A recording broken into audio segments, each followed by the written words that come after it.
ನಮಸ್ಕಾರ ಸ್ನೇಹಿತರೆ, ದೇಶದಾದ್ಯಂತ ಎಲ್ಪಿಜಿ ಸಿಲಿಂಡರ್ ಸಿಗದೆ ಜನರು ಪರದಾಡುತ್ತಿದ್ದಾರೆ ಸ್ನೇಹಿತರೆ. ಇನ್ನು ಗ್ಯಾಸ್ ಕೊರತೆಯಿಂದ ಉದ್ಭವಿಸಿದ ಲಾಕ್ಡೌನ್ ರೀತಿ ಪರಿಸ್ಥಿತಿ, ಉದ್ಯೋಗ ಕಳೆದುಕೊಳ್ಳುವ ಭೀತಿ ಎದುರಾಗಿದೆ ಸ್ನೇಹಿತರೆ. ಇನ್ನು ಯುದ್ಧ ತೀವ್ರಗೊಳ್ಳುತ್ತದೆ. ಎರಡು ಹಡಗಿನ ಮೇಲೆ ದಾಳಿ ನಡುವೆ ಭಾರತಕ್ಕೆ ಇರಾನ್ನಿಂದ ಗ್ರೀನ್ ಸಿಗ್ನಲ್ ಸಿಕ್ಕಿದೆ ಸ್ನೇಹಿತರೆ. ಆದರೂ ಪರಿಸ್ಥಿತಿ ಮತ್ತಷ್ಟು ಹದಗೆಡಿಸುತ್ತಿದೆ ಸ್ನೇಹಿತರೆ.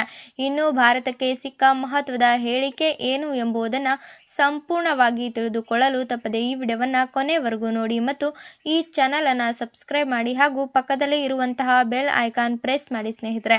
ನಾವು ಕೊಡುವಂತಹ ನೋಟಿಫಿಕೇಶನ್ ಅನ್ನು ದಿನಾಲೂ ತಪ್ಪದೇ ನೋಡಿ ಸ್ನೇಹಿತರೆ.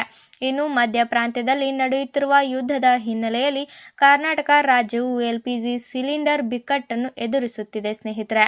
ಇನ್ನು ಬೆಂಗಳೂರು ಸೇರಿದಂತೆ ಹಲವು ಜಿಲ್ಲೆಗಳಲ್ಲಿ ಸಿಲಿಂಡರ್ ಸಿಗದೆ ಹೋಟೆಲ್ ಮಾಲೀಕರು ತೀವ್ರ ಕಷ್ಟಕ್ಕೆ ಸಿಲುಕಿದ್ದಾರೆ ಸ್ನೇಹಿತರೆ. ಇನ್ನು ಸಿಲಿಂಡರ್ಗಳನ್ನು ಬ್ಲ್ಯಾಕ್ ಮಾರ್ಕೆಟ್ನಲ್ಲಿ 3 ಪಟ್ಟು ಹೆಚ್ಚು ಬೆಲೆಗೆ ಮಾರಾಟವಾಗುತ್ತಿದ್ದರೂ ಅವುಗಳ ಲಭ್ಯವು ಕಷ್ಟಕ್ಕೆ ಸಾಧ್ಯವಾಗಿದೆ ಸ್ನೇಹಿತರೆ. ಇದರಿಂದ ಹಲವು ಹೋಟೆಲ್ಗಳು ಮುಚ್ಚುವ ಪರಿಸ್ಥಿತಿಗೆ ತಲುಪಿದೆ ಸ್ನೇಹಿತರೆ. ಇನ್ನು ತಮ್ಮ ಮೆನುವಿನ ಐಟಂಗಳನ್ನು ಗಣನೀಯವಾಗಿ ಕಡಿಮೆ ಮಾಡಿದರೆ ಸ್ನೇಹಿತರೆ. ಇನ್ನು ಇದರಿಂದಾಗಿ ಹೋಟೆಲ್ಗಳನ್ನು ಅವಲಂಬಿಸಿರುವ ವಿದ್ಯಾರ್ಥಿನಿಗಳು, ಉದ್ಯೋಗಿಗಳು ಆಹಾರದ ಕೊರತೆಗೆ ಎದುರಿಸುತ್ತಿದ್ದಾರೆ ಸ್ನೇಹಿತರೆ. ಈ ಪರಿಸ್ಥಿತಿಯ ನಡುವೆ ಕೇಂದ್ರ ಪೆಟ್ರೋಲಿಯಂ ಸಚಿವಾಲಯವು ನಾಗರಿಕರಿಗೆ ಬುಕಿಂಗ್ ಬಗ್ಗೆ ಭಯಪಡುವ ಅಗತ್ಯವಿಲ್ಲ ಎಂದು ಭರವಸೆಯನ್ನ ನೀಡಿದ್ದಾರೆ ಸ್ನೇಹಿತರೆ. ಇನ್ನು ಮುಂದಿನ 2 ದಿನಗಳಲ್ಲಿ ಸಿಲಿಂಡರ್ಗಳನ್ನು ಮನೆಗಳಿಗೆ ವಿತರಿಸಲಾಗುವುದು. ಅಲ್ಲದೆ ಎಲ್ಪಿಜಿ ಸಿಲಿಂಡರ್ ಉತ್ಪಾದನೆಯನ್ನು 25% ಹೆಚ್ಚಿಸಲಾಗಿದೆ ಸ್ನೇಹಿತರೆ ಮತ್ತು ಹೊಸ ಮೂಲಗಳಿಂದ ಎಲ್ಪಿಜಿ ಸಿಲಿಂಡರ್ಗಳನ್ನು ಖರೀದಿಸಲಾಗುತ್ತದೆ ಎಂದು ಸಚಿವಾಲಯ ಸ್ಪಷ್ಟಪಡಿಸಿದ್ದಾರೆ ಸ್ನೇಹಿತರೆ.